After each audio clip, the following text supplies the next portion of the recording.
चिन्मय घेऊन आला माझ्या कामाची वस्तू. तर नमस्कार मंडळी, तुमचं सगळ्यांचं स्वागत आहे नवीन एका मिनी ब्लॉगमध्ये. तर मस्त सकाळची वेळ आहे ना, आता रेडी बिडी होता ना, सकाळी व्लॉगला सुरुवात करायची ना. लकीने एक कांड करून ठेवला माझ्यासोबत, तो तुम्हाला फुल व्लॉगमध्ये बघायला भेटेल.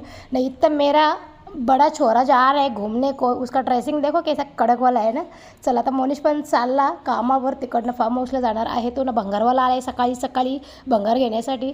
चिन्मय झाला आहे रेडी कामावर जायला ना. मी आता चालली आहे माझ्या सासऱ्यांच्या महिन्याच्या जेवणाला. हे जे बाबा आता मी तुम्हाला दाखवेन ना, हे मला इतके सपोर्ट करायचे ना यूट्यूब चॅनलमध्ये.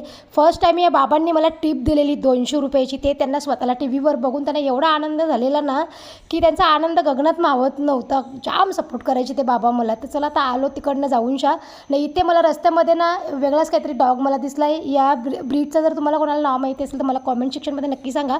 तुमच्या दादाने मस्त घेतले, कलर लावला ना. मी इथं घेता होता मालकीस बिस्किट खायला ना. मालकीस बिस्किटचं दोघं पण टांगल्या बघा कसरत. कारण चिन्मय यायला माझ्या कामाची वस्तू घेऊन झाले. मी पण जाम खुश झाल्या ना. आता शूट करून बघता कसं दिसतं त्या. तर चला आता पाणीपुरी आणली होती, पाणीपुरी खाऊन जेता ना. तुम्ही बी या खावाल ना, कोणत्या तोंडाला पाणी यायला मी पाणीपुरी खाताना बघून जा. तर चला आजच्यासाठी आवरच, उद्या भेटू. Tata bye bye.